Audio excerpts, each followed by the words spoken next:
my The world. Film Crickets are intended for mature audiences. Any guests on the Film Crickets do not necessarily share the same opinions as the Film Crickets. Film Crickets, chirping about movies. It's time for the Film Crickets with Jay Fortier, Chris Martineau, and Melanie Howerton. On this week's episode, Jay, Chris, and Melanie review the 1989 American fantasy romantic comedy drama film, Dream a Little Dream. All right, listen, I'm trusting you guys, okay? Don't make me do anything stupid. Does it stand the test of time? Let's find out. Your Film Crickets are on now. Just when I thought I'd never have to hear any of this movie ever again, I got to start with Corey Feldman. I'm sorry. Hi, everybody. Go ahead, Jay. No, sorry, I had to move my mic closer because last time my mic got quiet or something. And by the way, when I was editing the last show, okay, you guys said, "Hey, you're all of a sudden you're quiet," and I looked and I was like, "Yeah," but like I did nothing. I didn't change the position of my mic, so like something just like weird happened where all of a sudden like all my sound went down. Ghosts. Yeah, it happens. We're heading towards Halloween. All right. You know? It's August. That's when they start. Dude, in my I saw a chocolate commercial today. In my supermarket, there is candy bags with the setup, like like in the dead center with all the Halloween stuff all over. Oh my god! Mm-hmm. Yeah. Did you buy any Reese's peanut butter cups? Buy candy now and have it melt before Halloween. Yeah. Or you could just eat it ahead of time. Yeah. So, all right. Well, welcome everybody. This is the Film Crickets. My name is Jay Fortier. I'm along with my good friend and co-host Chris Martineau. How you doing, man? Hello. Hi. And along with my good friend and co-host Melanie Howerton. How you doing, Melanie? Good. How you guys doing? Super. I just read today that the sheriff from Halloween died. Oh my god, are you serious? Yeah. He was like 80-something, I think. Oh, that guy. Yeah. All right. Well, the sheriff. Yeah. Yeah. Rest in power. Huh? Oh, Michael. People say rest in power now, not rest in peace. Don't know why. Just like a new thing. because he's a teacher, so he hears all the. I'm so hip. No, you know what, brother? I got to tell you guys something. What? I am terrible at adjusting to new expressions in life, like sure, especially when they don't feel normal coming out of my mouth. Now, like, I mean, if for some reason everything I've said in the past is really, really offensive, then I will change. But what I'm saying is, like, people have these new expressions that I just can't get on board with as far as, like, I'm going to start saying it just like that. For instance, like, I do work at a convenience store, like, as a second job, and a lot of things that I'm hearing is, I appreciate you instead of I appreciate it. Oh, yeah. Like, what you've done. Like, so it's like, it just feels weird coming out of, like, I just have trouble adjusting to that. And the other one is, have a great rest of your day. Oh. Is that new? Mm-hmm. I know. Yeah, I thought the I appreciate... Now, Jay, I think the I appreciate you thing is a southern thing that has migrated to the north. Okay. Because I think they've been saying that... That's new here. Yeah, I know. Maryland on down, I don't think it's a new thing. I think it's kind of migrating. I don't know. I could be wrong, but I heard that when I started here. I'm like, what, nobody... That's how people say thank you where I'm from. But I'm saying new as far as... being a almost 52-year-old guy. Sure, yeah. What I'm saying is I'm like, And the other one is have a great rest of your day. And it's like, that's just a lot of effort. I like say have a great day. It's a lot of words. I mean, no, I'm just saying that, like, what's wrong with have a great day? Like, I think the rest of it is implied. Yeah, it's true. Yeah. Have a great before your day. Have a great thing that already happened that you have no control over anymore. All right, I hope Chris, that went great. You get to talk about your favorite film on the planet. Dream a Little Dream. What? I'm joking. He's saying it's your favorite film. Your favorite film on the planet. Dream a Little Dream. This movie is fucking terrible. I mean, it's not good. Jay, I feel the same. So. It's terrible. Uh-huh. Yeah. No, I saw your texts. Yeah. And then I just was like, I'm not commenting. Yeah, no. I knew okay, so let me tell you I was really excited actually to see it, and we can just start because, like, you know how we go around. Yeah. Yeah. You want to talk about history? Let's do history. Where are you with this movie, Melanie? And then I'll tell you. Okay, I'll tell you about me. I apparently, like, when Jay said he wanted to do it, I was excited for it, and like he waited for me to watch it because I remember it and I love the two Coreys, so I was like, okay, so this will be cute, I can't wait to do it. And I had only seen it once, but I didn't really remember it that well, and now I know why. Why I've only seen it once. But anyway, yeah, that's my history on it. No, I do not own it, and I didn't really remember it. Really, I remembered the movie, and I remember of the movie, but I couldn't remember what happened really. Okay, I'm in the same boat, except I never saw it. I know it existed. I know there was this thing of the two Coreys. Whose history I was introduced to with the Lost Boys, and I don't think they were a thing before that. If they were, I apologize. I know License to Drive and so on and so forth. Drive, though. That's a good one. I never saw it. And I know that they had a history after, and so much so that The Simpsons lampooned the two Coreys. I know it was like a phenomenon for a bit with young teens. I heard of this movie, never gave it a glance. You guys gave me the assignment. I watched said movie, and I was trying not to throw shade while watching it and texting you guys at the same time, but the words insufferable came up in my interminable. It just wouldn't end. Nothing. It was rough. It was a tough one. Not the worst we've seen, but boy oh boy. So that's my history with Dream a Little Dream. Jay, what's your deal? Okay, tell me your history with I'm going to tell you the Coreys and Dream a Little Dream. Before I get into my history on that movie, I want to say that I have a slight bit of PTSD, and that is admitting that I like something when I know others don't. Like when I know I'm in a crowd of hostiles, like oh god, not hostile. I know, but I would say when I know I'm in it's like, oh god, I'm going into the lion's den. There are some people that hate this thing, and I am. No, I get it. So because I did grow up with problems of like being made fun of for liking a song, being made fun of for liking a movie, being made fun of for liking a band, that had and it had a basically a lasting impact to the point where I was overjoyed when the iPod came out. Sure. Because you could privately select songs from Apple and not tell anybody. And it was like a diary, right? Yep. Right? Yep. Guilty pleasure songs. Got a hold of it, but it was one of those things. That's I feel normal. I don't have to look over my shoulder. I'm listening to this in my head, so it's like one of those things. I'm like, do I pretend I don't like it too? Like I go through that. Like I'm not really saying that. No, I'm not really saying that. But there's this sort of like thing just eating away at the back of my head, like because of the other stuff, like that I used to go through. Now that being said, I do like this, and I tell you why. It's something. I saw it in the theater. I don't remember who with. And I remember going, what the fuck was that? Because I was not ready for that, because it's almost like a spirograph, right? It goes every fucking direction. Isn't that the right word? The thing that you right. Yeah. It's like, it goes here, goes left, it goes down, it goes, like it's all over the place.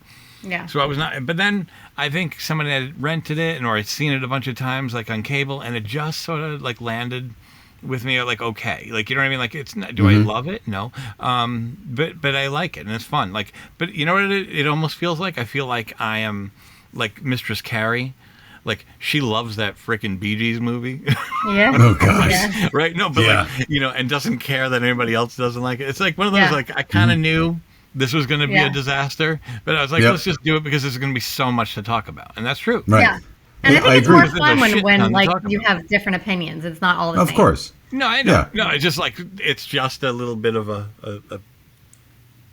But just like a spirograph, Jay, while you're doing a spirograph, the steps in between don't seem chaotic, but at the end of the spirograph, it all turns into a very organized picture, and that is not the case here. I couldn't come up with anything. I just was like, it's all over. Like, it's in 8,000 directions.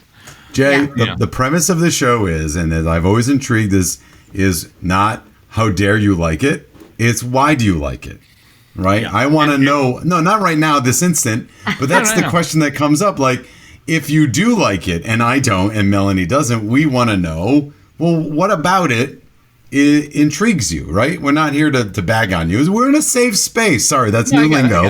No, it's new lingo, Jay. I go through this thing where I'm like, oh man, like, Yep. No, you know what? You like what you like and fuck everybody else. That's what I think. But maybe we can edit that after. But no, leave that in. That's a good thing to say. Yeah. No, honestly, you like it's not easy to get there. No, it isn't. What I said, leave what he said in there because he's a good. Of course. Like what you like. Yeah, it's good. No, it's just like I hear you. It's actually, and this is to use. I don't want to use "Dream a Little Dream" to kind of prove that point. But after you've come along, there is a time when the worst thing you can do is change your opinion on something, just because somebody else doesn't like it. What I'm saying is, there's a little monster in the back. That was my point. You want to not that was my. I'm sorry, I got off my point. My point was, and I forgot it, was that I hate to use "Dream a Little Dream" as an example of this, but it's actually this is an instance of kind of being. It's kind of being brave, right? It's like no, screw that. I don't care what you guys think, and I like it, and that's it. And you can bag on me as much as you want, and that's fine. But it's brave to say that. We as people have to work up to that point because when you're younger, nobody lets you do that. And unfortunately, when you're younger, that's when you have these formative emotional connections that you make that's going to inform the rest of your life. And it's very difficult to break out of that, right? So, Jay. We're going to empower you.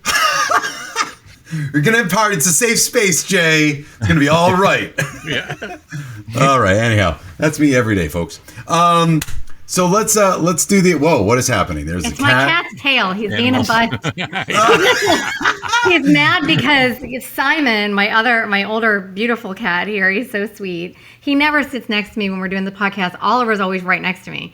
So he's like, that's my seat. And he's like all over the place. I'm like, look, I just pulled you out one. You sit there. And he's like, I don't want to sit there. Well, he's like all over cats, man. They love you. They don't. All right. They're funny. Here we go. Dream a Little Dream. This is the IMDb breakdown. Dream a Little Dream came out in 1989. It's rated PG-13. And it's an hour and 54 minutes. The one sentence breakdown is an accident puts the consciousness of an elderly dream researcher into the body of a bratty teenager. The problem? ? The kid prefers dream world limbo to the real life. Sure. Directed by Mark Rococo, written by Daniel J. Franklin, Mark Rococo, and Danny Eisenberg. Starring the aforementioned two Corys, Corey Feldman and Corey Haim. Then Jason Robards. Piper Laurie, Harry Dean Stanton, Meredith Salinger, the current Mrs. Patton Oswalt, Will McNamara, who I think usually plays a jerk, if I'm not mistaken. Or am I wrong on that? Yeah, he looks familiar. Alex Rocco, Rococo. Rocco. The guy you just mentioned. Yes. The guy who played Dumas? Yes. Okay, he's from Teen Wolf? Okay, is he the one that had the gun at the end? Yeah. Oh, him. No. Okay. No. Who's that? Because that guy looks so familiar to me. Okay. No, but the other guy, the blonde guy. Oh, okay. That had the studs all over his jacket and had a gun to his face. Mm-hmm. Yeah. He played in Teen Wolf. He played in The North Shore. And he actually is married to Laura San Giacomo. Who was in Just Shoot Me and is Julia Roberts' best friend in Pretty Woman. Yes. Oh. Yeah, you know what? He didn't look as familiar to me. Who's the other kid that had the actual gun pointed at that kid towards the end? Who is that kid? The one that was pointing the gun? Yes, he looks so familiar. I don't know him from anything. I was gonna look him up, and I know I've seen him in something. And I just got to round this out with because no movie from the 80s is complete without Victoria Jackson in an ill-informed role. I know you don't like her at all. I know that. I don't not like Victoria Jackson. I just don't understand what she was doing in this movie. All right, who is she again? She's the mom of Corey Feldman with the curlers in her hair. Okay, yeah, I know. I've seen her in something else too. And then, well, you know who I did recognize was the older lady that was, it was like the old man that he switched places with, and his wife. Mm-hmm. His wife was the mother from Carrie. Yes, Piper Laurie. Really? Yeah, Mm-hmm. Wow. I've seen her in some other stuff too besides Carrie. They're all gonna laugh. So, guys, look. And that's the premise is simple. It's a body swap. The premise is simple. It's a body swap movie. Been done before, plenty of times. Can someone please explain to me and the listening audience the machinations of how the body swap happens and how it permeates the rest of the movie, because the mechanics of the body swapping is confusing as fuck. So any volunteers? I'm going to leave it to Jay. I'm going to leave it to Jay, but I want to add to that. I don't freaking understand it. The whole movie made no sense to me. There's so much shit that I'm like, this makes no sense.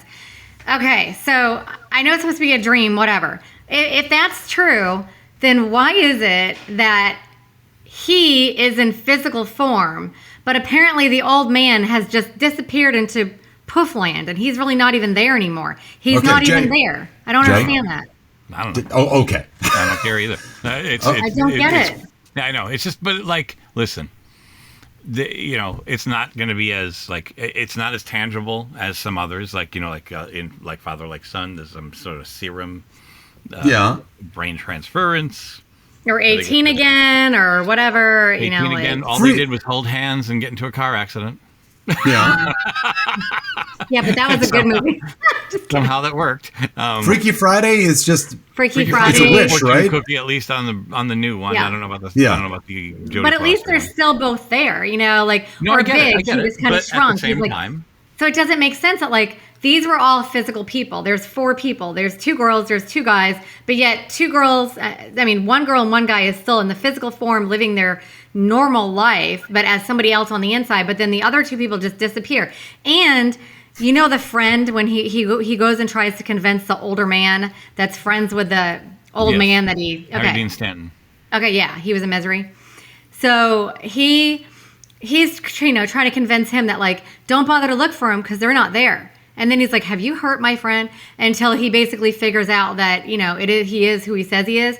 What was even the point of that anyway? If he wasn't going to, in every other movie. Okay, every other movie where somebody's trying to convince, listen, it's me. It's, help me out here. It's me. I'm telling you this information because I want you to be my friend and I want you to understand that it's me and blah, blah, blah. And the person's in the rest of the movie trying to help them figure out what happened. But so all he does is goes to this guy and tells him who he is, and he convinces him for what reason? The guy's not in the rest of the entire movie. Well, I guess so. What was the whole point of that? Well, in one aspect, they do enter that home, you know what I mean, where they go into the break into that house with a key. But still, it's that guy. No, is but just... I'm saying he's allowed. But if that's his neighbor, at least he's going to be able to cover for him, like that guy that shines a flashlight from the next door. There's another guy that's like, hey, what are you doing, man? Get out of here. Mm-hmm. If he's got a little bit of cover from this guy, then this guy it's okay. He's cool. Right. Yeah, right. But they just didn't show him again, so you have no idea that he's helping him get in the house or doing. He just disappeared. He was just there to say, "Hey, this is me." But I felt there was no point of that. I literally woke up in the middle of the night, and I was like, "I'm gonna write down these notes because they're gonna bother me, and I'm gonna forget." Oh my god! He picked him up from when his car was bashed and he was bleeding. Okay. He went. I missed that part. I don't even remember there being a bashing in the car. So Dumas and the gang beat the shit out of Corey Feldman. I'm just gonna say, Corey Feldman. Oh yeah, okay, I didn't remember that. Okay, I remember that. Yeah. He gets his ass kicked and he gets his car beaten up. Well, yeah, I remember that. Next thing you know, he's being driven home by this guy. So he is there from time to time. Okay. I must have missed that. But fluid part of the movie. But to quote philosophers, we're putting Descartes before Deshorse here.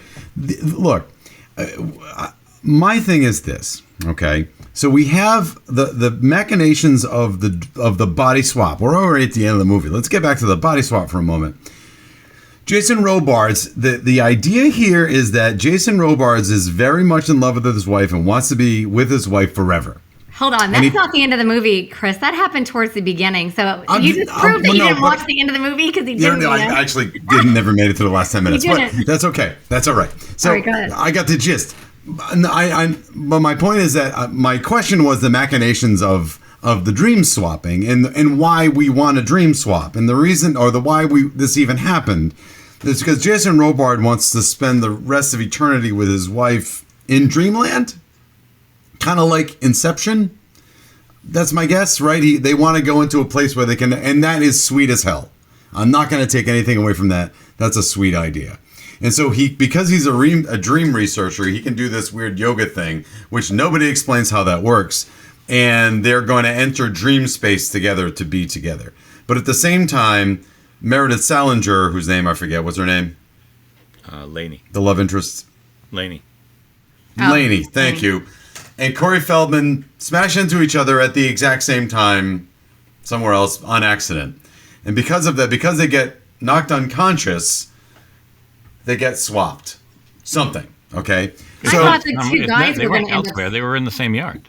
Same Yeah, yard. they're in the same yard. But they weren't involved in the ritual. No, I know. Right, that's what I said. I figured they would crash into each other. Yeah. That's what I was thinking that was Right. going to happen. So it's not like they were I'm not saying doing there's no holes. No, dude, but I am willing to look. I am telling you, I am not being that guy. I'm trying to suspend the window of disbelief. I'm trying to say, okay, like you're asking a lot for me to think that it's not like a voodoo ritual is happening and Corey Feldman has the talisman by accident that gets him into the dream world. It's just that he happens to knock himself unconscious at the same time that Jason Robards is doing yoga in his backyard at night in a bathrobe. So, which is what he was doing, basically, right? With his wife. So the thing is why wouldn't the old man and the old woman be on the ground, unconscious, or have to be in a hospital in a coma somewhere? because they have to disappear. Right. It doesn't make sense that they disappear. First of all, they should have hit each other, but since they didn't, at least the bodies should still be in the yard, and then somebody goes, "Oh, what happened to them? Whatever. Oh, put them in the hospital. There's something wrong with them." He just disappear out of reality. All right, Jay, go. Jay, go. Just maybe. That there was already like 3 or 4 different body swap movies where we had to watch the adults being played by children, so maybe instead of doing that, they decided to do away with that half of it and make it their own original version. Well, they could have done that by having the guy. They could have done the same thing that they did in 18 Again. 18 Again. He was one of the bodies was in a hospital in a coma. He was in a coma. So that's I know that. Yeah, I figured that's what would happen because I knew it was some sort of 18 Again. Yeah, I don't know. But I mean, no. I mean, I figured at least they'd be like in physical form still in some way. But even, I mean, they could have made it where his dream thing worked, and he's he's stuck in dreamland. Like, you know what I mean? Like, you know, like there's no physical body. I don't know. And his body just disintegrated in the yard somewhere. And they came back though. So like. I don't know. Right? What are they? Then they just come back. No. I think if I'm hearing Jason correctly, and I think I'm hearing Melanie. I can't believe I'm playing arbitrator here. This is great. If I'm hearing, I'm not. We're not fighting. I'm just saying. If I'm hearing Jason correctly, you're not really hung up on the mechanisms of the body swap. You're more interested in what Corey Feldman needs to do to not only help himself, because he views himself as a loser, but also to, get Jason Robards where he wants to be. So basically, you're more worried about people being happy. Mm-hmm. Fair enough. Like, we want Feldman to be more happy because he's a likable kid, basically, even though he's a slacker. Like, he's not a bad person. So we want the best for Corey Feldman. And also the fact that the girl he's pursuing is part. She's like the old woman, but not like completely. Yeah, like she's actually half. And that also didn't make sense. Yeah, that's. I'm gonna now. It's my turn here. On that one is that because the wife was not fully into the ritual, that like Jason was, like Jason Robards was fully invested, right? Like yes, he's totally believed this would work. Right. And she was skeptical. She's there. So I think that's why she didn't fully enter Meredith Salinger lane. Okay. So therefore, he had to sort of pry it out of her that there was something going on. Okay. Why did you order that? So I guess my issue, but my issue with some of that at least is asking us as the audience to invest in the characters, because here's the thing. So Corey, and I hear what you're saying, Jay, and I'm partially agreeing. But my problem is this. Corey Feldman, we started the movie. First of all, we haven't talked about Corey Haim yet. You know why? Because this doesn't do anything in the movie. There's nothing to him, yeah. He smokes and limps, and that's it. He contributes nothing. What? Do you have something on the broken leg, yeah. Yes, okay. Now, this is what I heard. That's my big trivia that I have. That's like my biggest thing. So am I stealing it?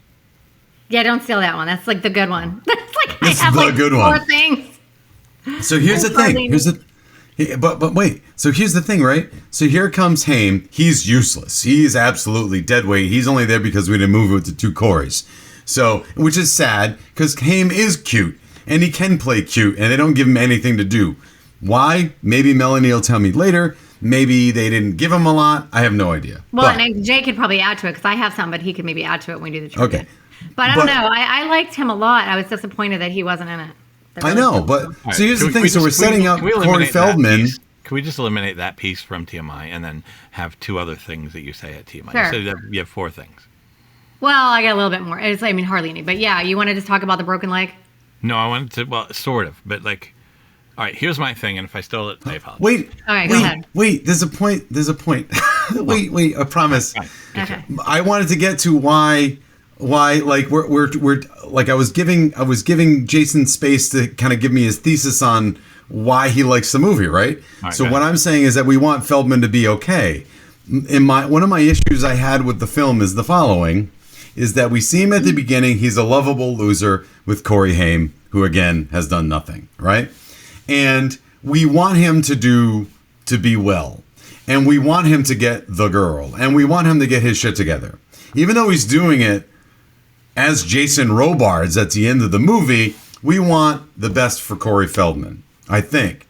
However, when Corey Feldman and Jason Robards have their tete-a-tetes, their little meetings in Dreamworld, and he talks about it's like, Freddy Krueger, it's before your time. Like their spirits talk to each other in Dreamworld, right? Mm-hmm. And Corey Feldman's spirit is talking to Jason Robards' spirit, who is living inside of physical Corey Feldman. But at that juncture, Corey Feldman is acting like a little shit. He's saying, I don't know, I kind of like it in here. I hope you fail. Like, I don't know, if out there it's not good. Like he's almost acting like a guy that's not working actively against Jason Robards, but doesn't really want Jason Robards to, at some point in the movie, is saying that he doesn't want Jason Robards to be successful because he wants to stay in Dreamland. So it's very hard for me to like Corey Feldman in the real world and want him to be successful because Jason Robards is actually running Corey Feldman when real Corey Feldman, who was introduced as kind of a lovable loser, is now acting as kind of selfish inside of Dreamland, and that confused me. All right. Well, I think that's my point. At the end, he said, when Jason Robards wakes up, he says, remember that part about me telling you you'll lose her forever if you don't do this? I kind of made that. Yeah. Right? Like, so, no, but like, I think he already knew, like, I think he already had inside info. I just was having Jason Robards go about doing whatever. From where? I don't know. Inside from info being stuck in Dreamland already. He was already stuck there for like 12 hours learning it. Learning as much. It's like Inception, man. 1 hour is like 3 days, man. All right, that's all I'm saying. Like, to me, the narrative, I get where you're coming from. The narrative to me about how I'm supposed to feel about Corey Feldman is confusing. And that makes it difficult for me to invest. Because I don't know what side I want him to be on. You know what I mean? So anyway, that was my point. I was backing you up. But then I wanted to see where I was coming from there. So, all right. Okay. What do you have about the broken leg? Okay. All right. Now, my whole thing about what I heard that Haim was supposed to be the star of this, and he broke his leg. So because he was going to be limited, they swapped leading roles. Okay, so I have another piece of trivia that kind of goes with that one. So it said 4 days before filming. So this only happened 4 days before filming. Corey Haim broke his leg, and then his character had to be rewritten to include the injury. That's all it said. And then it says, while his actual cast was removed during filming, he had to wear a fake one for the remainder of the production. But it just seemed like they just had to rewrite it just to include the injury. And then it said, because he could have played the other role with the injury. But it says that basically he was teaching his mom to ride a motorbike, and she couldn't use the brakes that well yet, so she ran into the side of a building, breaking her nose and Corey's leg. Wow. But this is the other thing that I heard. So it said that there was only room for one Corey in this movie. It was only supposed to be one Corey that was cast. But Layla Slotman was cast as Shelley. She agreed to be in the film on one condition, that her then boyfriend Corey Haim was also cast. Oh, So she's it was mainly she's the- supposed to be Corey Feldman kind of by himself. They only wanted one Corey, but she like wasn't going to do it unless, which is crazy because she's barely in it She's not either. even a big part. That's what I'm saying. She's not even a big part, but apparently She's like she said she's she a didn't- blonde girl, right? Yeah, I think so. And it said she only wanted to be in it if the other Corey, could be in it. And then he didn't break his leg until 4 days before filming. So I don't know. That's what I got. But I have a question, Jay. I don't They're all understand. falling on me, as if somehow I yeah. wrote it. Well, because you've seen it, because he's only seen it. He's never seen it.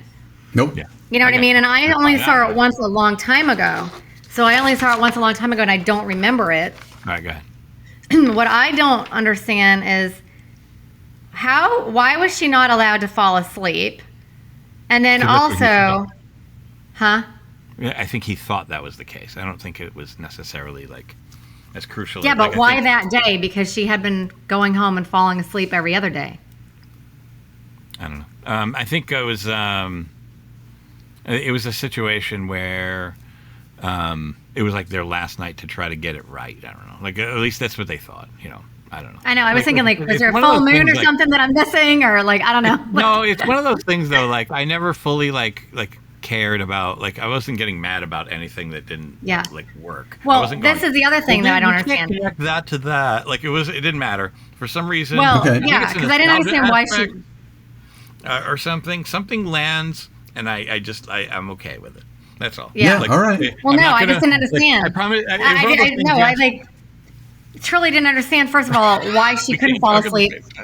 But then also, when she did wake up, when he climbed it, because the mother wouldn't let, Oh my God, him that come mother. in.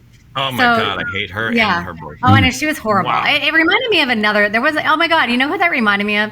They reminded me of when, exactly when from Nightmare on Elm Street, when she was trying to wake Johnny Depp up, and the parents were like, he's sleeping, go to sleep, and they kept the phone off the hook on purpose, and then he gets killed, remember?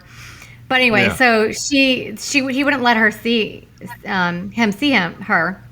So he climbs up the vines, and then all of a sudden now she's got blood all around her mouth. And I'm like, okay, first of all, I was like, why wasn't she allowed to fall asleep? Second of all, then why did she have blood out of her physical body coming out of her mouth? No, like it wasn't. It that's was- no, blood. he punched the window, and when he grabbed her face, he got blood all over her face. And Okay. When the mom came in, saw there's blood all over over her face, she was instantly thinking, "This guy's a psychopath. Okay. Get him out of here." So I was like, yeah. So it was like Okay. a bad moment that, like, that didn't work for him, but it was Yeah, just because I was like, he okay, transferred so- his own blood.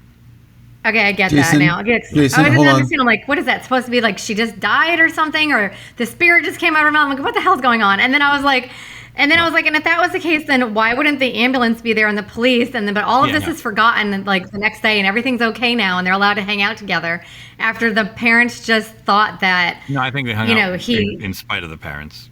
I don't think they were allowed. Yeah, but I was like, the parents thought that he physically injured her, and then they're like now allowed to be boyfriend and Go ahead, girlfriend. But I don't know. I was like, why are the Jason? police being called? But this, I don't get it. The level of detail in which you remember this movie is a little shocking. Oh, I've seen How it a many lot. times have you seen Dream a Little Dream? I don't know, like 10 or more. I don't know. Okay. Is there secretly a Dream a Little Dream poster behind that T-shirt? No, but I on do your own the wall? soundtrack. Oh, you do? All right. Well, you Do know you? what? Hey, now that you've brought that up. No, cool. You like Dream a Little Dream. Go for it. Now you brought that up. So 80s in that, why do we have so many music montages? There's so much music. What was the deal with the 80s? Like, it never even dawned on me back in the day how No, me neither. all of these movies that are geared towards teenagers, early young adults have so many music montages. Why was that necessary, and why don't they do that anymore? Like, I don't know. what? Do we miss them? Do you miss them? General question No, to I the don't group miss them. here. Yeah.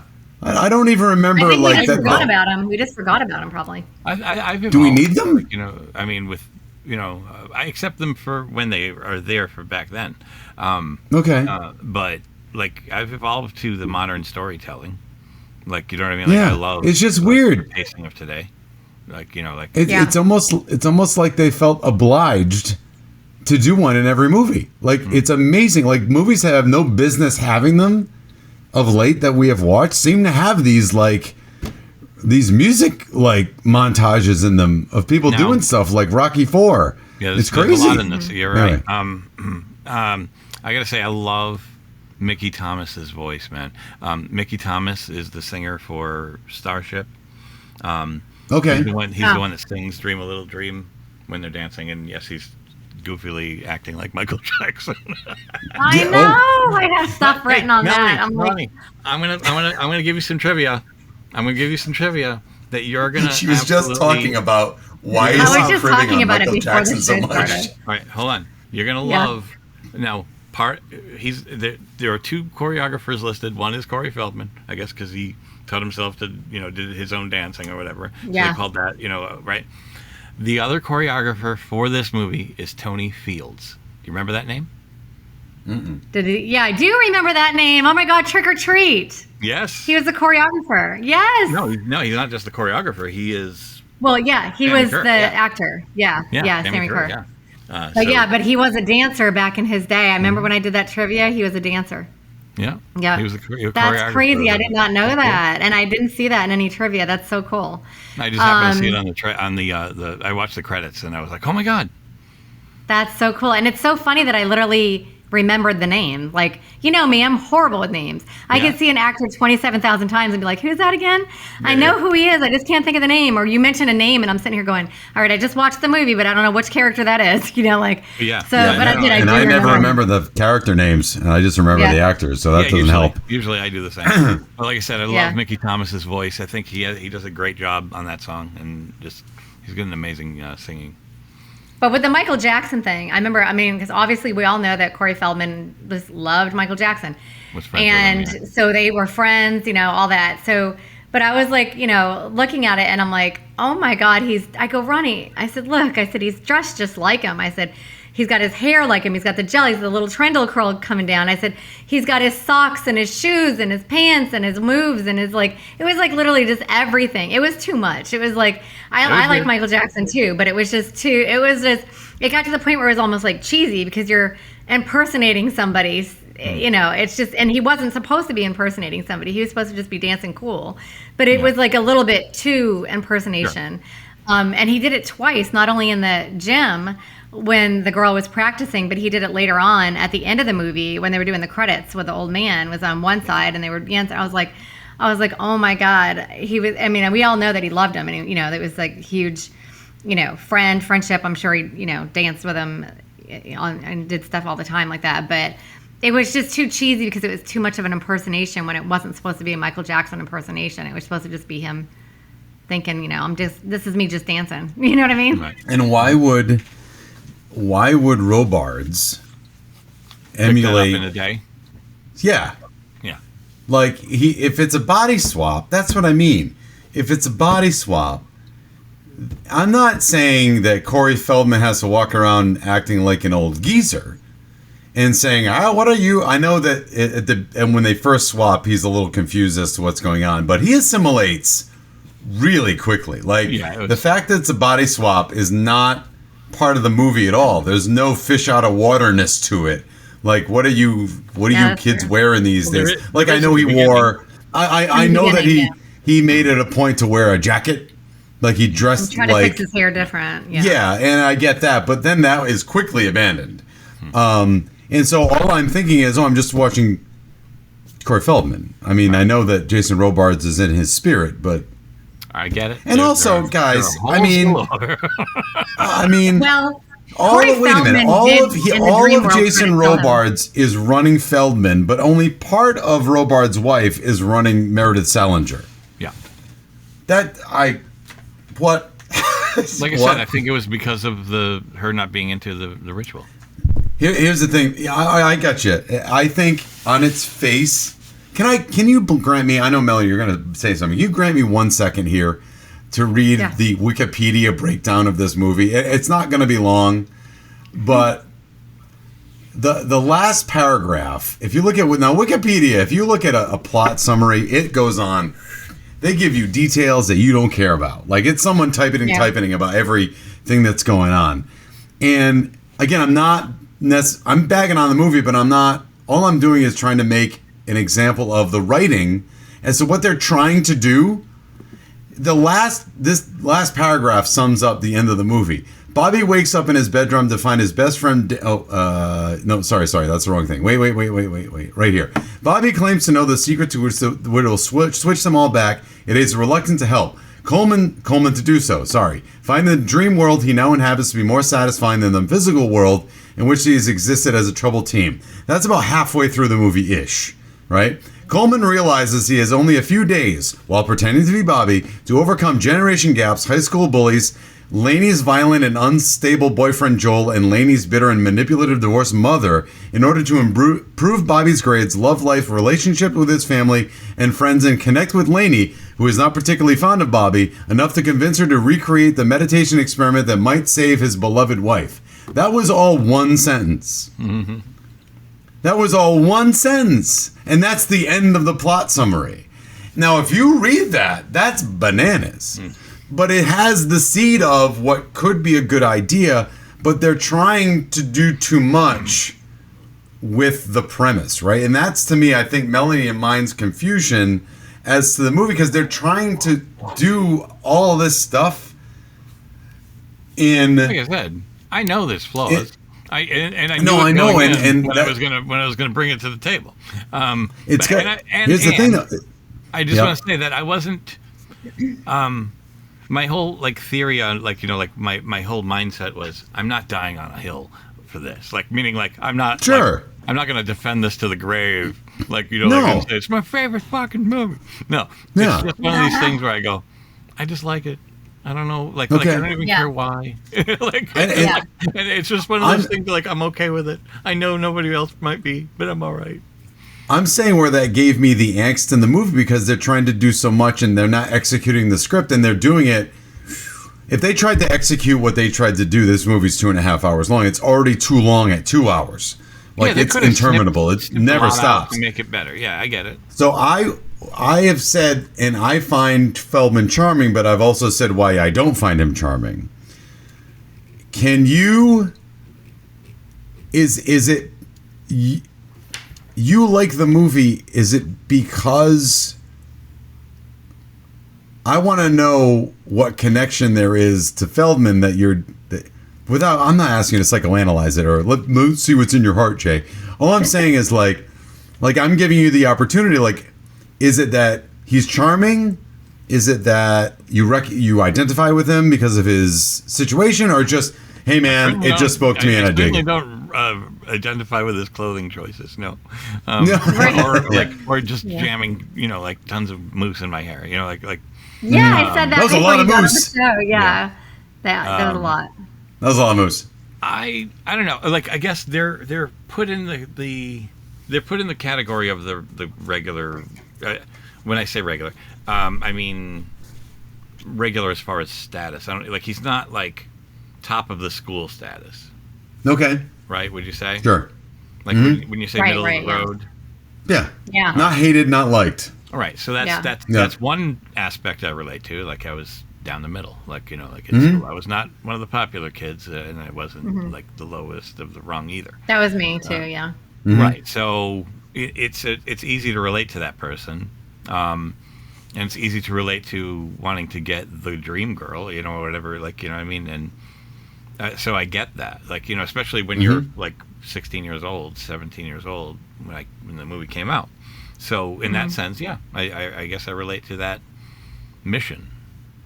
Cool. Well, not just that too. It's when you grow up with a movie and you like it when you're younger. I feel like you always have a special place in your heart for it, no matter what. You know what I mean? I'm always going to defend Clue. I freaking love it, and my kids love it. I've watched it 1,000 times. I still love it. Mm-hmm. Right. You know.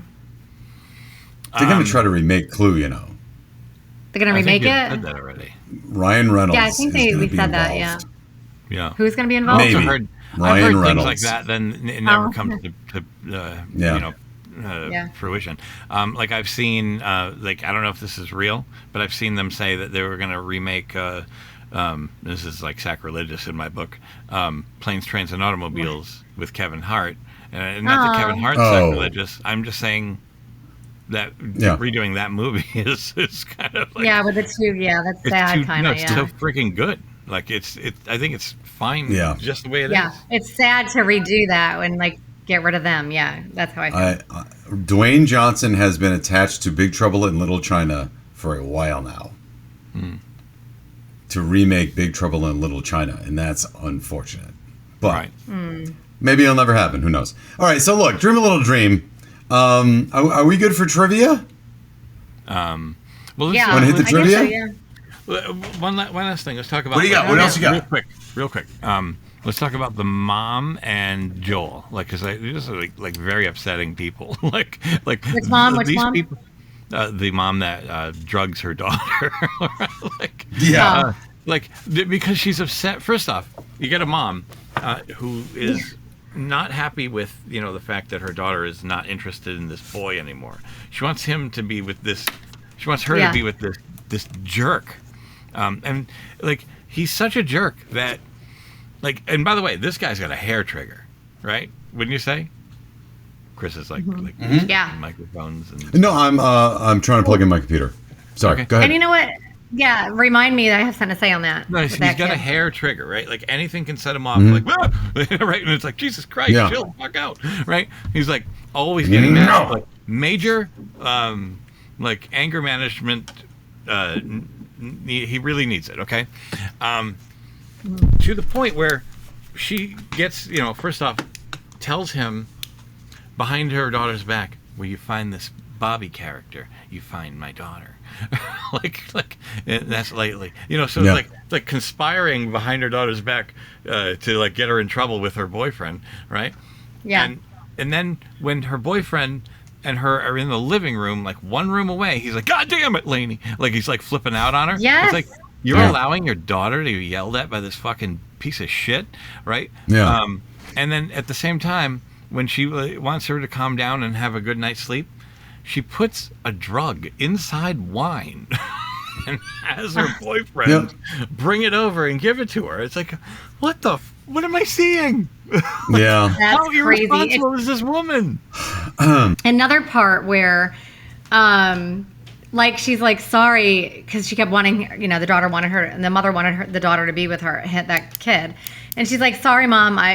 She's even brought up a point where like that she doesn't want to be with him because he almost like tried to rape her or try to, you know what I mean? Like, like he was kind of rapey or like upset that she wouldn't sleep with him. You know what I mean? I think she says there's one point where she goes, sorry, mom, if I didn't let him do me on the dance floor. Yeah. Yeah, exactly. And then she still wanted her daughter to be with that person anyway, which was insane. Yeah. But this is also where I did want to say this. In the beginning of the movie, that guy seemed like he was nice. And he seemed like, we've had other movies that were like that too, where I forgot what movie we were doing, but it was another thing too where they were like, okay, well, we don't know what to do now, so we're just going to make this guy the villain. All of a sudden, when they've been a good guy this whole time before. Like, he seemed like he was the nice guy at first. Like, he looked like he was the popular kid that was sticking up for the two Coreys that were getting made fun of. And he was kind of defending them, or, hey, that's my girlfriend. Don't talk about her like that. Like, he seemed like he was defending his girlfriend. He seemed like he was defending the two Coreys. He seemed like he was the guy that was trying to keep peace from the kid with the leather studded jacket and stuff. Like, he seemed like he was nice. And then all of a sudden you hear him say, God damn it, and then all of a sudden now he's got a gun at the end of the movie and he's ready to shoot people. It's like, okay, well, that escalated quite quickly. Like, he was being a dick throughout a lot of it. Like he was helping Corey Feldman, and he was being nice to the girl, but then it would take like 2 seconds and he'd start flipping out on his friend. Like he would start to flip out on Corey Feldman a lot, like throughout the movies. Yeah. There's quite a few instances. So they didn't lead you to the end to just turn the switch. The switch happened a lot throughout the movie, I thought.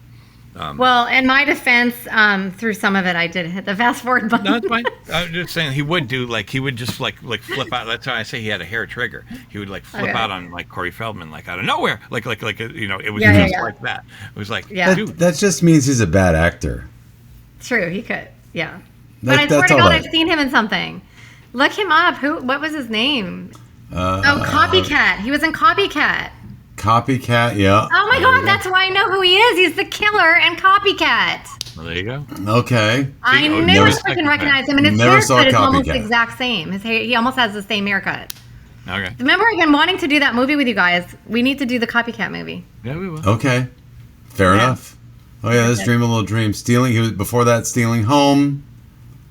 That's all right. That's like. Oh, he had a CBS school break special. It was the Copycat. That's what I remember. He was Remember the those? killer. I learned all my life lessons from those after school specials. All right. All right. Ready Have we wrung Dream a Little Dream dry? Yeah. We are now awake, and we're no longer dreaming. It's time for TMI with Melanie. Listen to this. I am in the bathroom right before the movie starts. And I'm in the stall, and there's no toilet paper.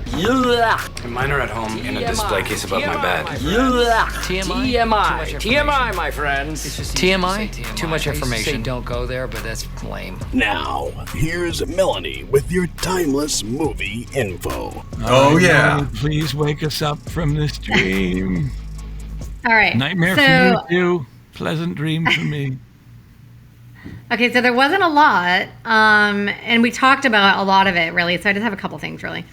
My mom, I didn't write the gross and the budget on here, so I asked my mom to do it, and she said that she really couldn't find that much on the cost of the movie, like how much it cost to make, but she said that, you know, like as far as budget, but she said that it did gross worldwide $5,552,441. $5 million. Yeah. Very nice. Yeah, a little bit over. And then there's just one thing where I guess in Bobby's room, there's a poster of the Lost Boys behind him, which we all know that the two Coreys were in. And then the original working title was supposed to be Long Before Tomorrow, so that's what it was supposed to be called. I do like the new name, Dream a Little Dream. I think that's better than Long Before Tomorrow. And then that during the filming of this movie, both Coreys were addicted to cocaine. And Roger Ebert. Wait. What? We can cut all this out if you want. I just like. What? I just found it funny. You adjusted your nose when you said they're both addicted to cocaine. Like scratching your nose. That's so funny. Just in case, just in case you want to know where it goes. It goes right there. Okay. Yeah. That's funny. I didn't even notice. All right. Roger Ebert once said that no movie featuring Harry Dean Stanton could be all that bad. But after seeing this film, he had to make an exception. So mean-spirited. Oh, I love it. It's so catty. Yeah, and that's all I have. But then I just wanted to mention, me and Chris were talking about it. One of the movies that he had not seen with Corey Haim was Blown Away. And not the Blown Away with Tommy Lee Jones, but he was Nicole Eggert. Yeah. So, I didn't see it either. You didn't? About it. It was good. I thought it was good. She was naked. She was naked in it? That's what they're like, dude, you got to see this movie. She's naked. Oh, no, I don't even remember. I'm sure she was, but I don't remember. Chances are. Yeah. All right. That I certainly did not look up trivia on this movie. Well, here's another bit of trivia, and I just refused to see it, and they made a sequel. Like I said, yes, that's what they did. Yeah. I remember seeing like a clip at the beginning. I was like, I'm out. Who was in it? Time now for final judgment. Are you ready to rubber stamp this bitch? Here's the final judgment. We're wondering, does this movie hold up today? I don't know. Wait, who was in part two? Who was in part two? Oh, they two. Corey Haim. The two of them were. Really? They were? Oh my God. That's unfortunate. But here's the thing. It was probably like 5+ years later, and it was like a direct-to-video shot thing. So I was like, I'm not jumping in on this. Yeah. And it was, I don't even know if it was written by the same guy. I didn't bother looking it up. I kind of looked into it, and I don't remember it being the same person. The guy that wrote it and directed the first one, Dream a Little Dream, doesn't have a lot of credits. Right. So I don't think he did much. Thank the Lord. Because the direction is miserable. All right. Hey, let's go does go this with the movie guy hold up? camping at the I'm going to bit. go first. Yeah, I'm going to say no. It doesn't hold up. I'm going to say the reason it doesn't hold up is it's obviously rolling in the 80s.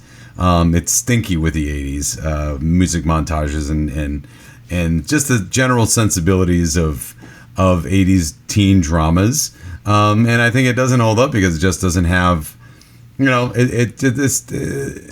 I can deal with a story that doesn't make sense, but boy, they just don't connect the dots on this. So, like, I like a lot of movies that don't on their face make sense. I fully admit that.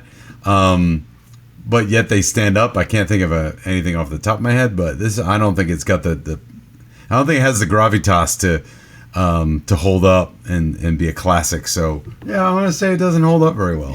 So that's me. Next. I'm going to say that in a lot of movies that we watch that we love, there's a lot of holes that don't make sense. I mean, there could be holes in, of course, Halloween and Jaws, which, me and Chris love. Mm-hmm. So there's always going to be holes in movies. I like but it with too, this, I know you do. I like those movies too, I know, but like, because Halloween's my favorite. Jaws is his favorite. Yeah. You know what I mean? That's why I just mentioned that. So yeah, I know you love them too. But I mean, there's always holes in those movies. Like, I mean, just like me and you love Trick or Treat, Jay. But that's a ton of holes. Like, you could go on for that forever. Like Trick or Treat. Yeah. Probably not. Yeah. I love it. But, again, with that, there's holes and you'd be like, well, how did that happen? But anyway, with most movies, there's holes, but like the movie still makes sense. So with this movie, I felt like there were so many holes. It made it hard to watch and it didn't make sense. And I didn't know what the fuck was going on. I mean, honestly, I was like, what the hell is going on? And then I told my husband, I was like, okay, what's going on right here? I don't know what's going on. And he was like, I don't know. I'm not paying attention. He was like, and then I called like my mother and I was like, this does just not make sense. How did this happen? I'm like, and she goes, I don't know. It was just a bad movie. And like, so I go, I don't know. It just seemed like it was just hard to watch because it wasn't written good. I think that's what it was. It's not that the actors weren't good. I love the actors. That's not what it was. And it seemed like it'd probably be a cute story. And like they said, we've done it before with different SWAT movies and things. But they still make sense a little bit more. But so to me, I just felt there were so many holes in the movie that it had you a little bit lost and a little like, and it was kind of boring at sometimes. Where I like, especially like the music montages, I'm like, well, I know nothing's going on here, so I'm just gonna fast forward it. So so I'm gonna just say no. It's long. It's long for what it is. It is really long. Yeah. It's long. So, Jason, now you like it. Yeah, no, you like it, but does it hold up? No, not at all. Okay. No, I'm not that. Okay. Totally crazy. No. It's cool because it's like. No, it's so like it's there's times where it looks like the dirty beer glass, as you like to say. Like yep. It looks like shit. It's very 80s, like as far as like like not Stranger Things 80s. This is just straight up like here it is, like. Feels cheesy. Like a dated some movie, cheesy parts, so it's dated straight like from the beginning and doesn't stop being dated. So no, not one aspect of it holds up, and not that I ever thought of it like that. Like I wouldn't, like I said, I would never, regardless of how I feel about it, I would never sit there and go, like, "Hey, new person that I just met, you gotta watch this movie. Let's watch this movie." Like when like I said, I wasn't dying on a hill for this. I wasn't gonna like try to freaking defend it to the death. It was just one of those things that it hits right with me and I'm okay with it. But I understand that nobody else. There's a good chance that nobody else is gonna like this, or a lot of people. So I always like to say, when you first start dating somebody new that you really like, the first 8 months of the relationship, every day is, what do you mean you haven't seen blank? This awesome movie, yeah. Yeah, and then you watch it, and then what do you do after the 8 months runs up? But anyway, so you don't lead with, what do you mean you haven't seen Dream a Little Dream? Yeah. Like you might not lead with. Yeah. What's that? That would be a first date. Yeah. Maybe not. So no. Like I said, I wouldn't. It's just, but it's like it's one of those things that I'm okay with. I like it anyway, regardless. Like and I see its flaws and I accept them. I was like, okay, it's all right, no big deal. Yeah, I feel like if I grew up with it, I would like it more. I think it's just more as I'd seen it once, and I think I just didn't care for it that much. And it's been gone since. Yeah. Yeah, and so to me, it was like watching it for the first time, but like I said, then I realized why I probably only saw it once. You know what I mean? Like if you only see one movie one time, you're like, why didn't I? Because I couldn't, like I said, I couldn't wait to see it. So then I was like, one okay, thing. well, this is why. That was a mistake. Huh?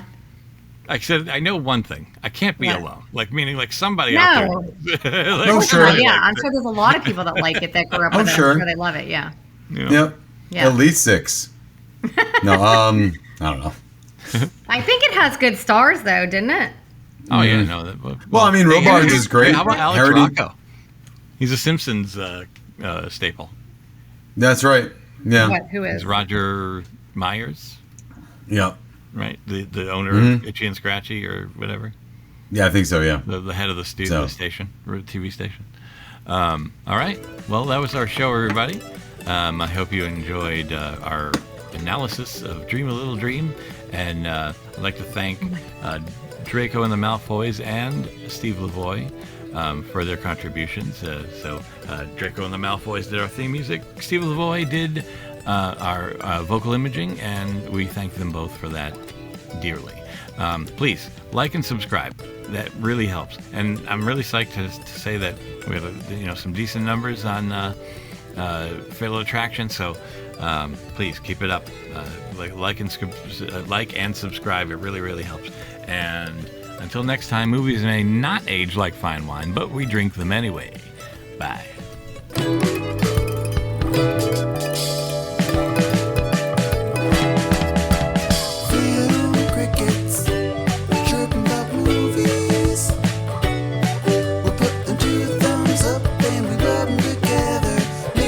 Sounds like what we think about the movie. Film crickets, chirping about movie crickets, chirping about, chirping about, chirping about, chirping, chirping, chirping about film crickets, chirping about movie.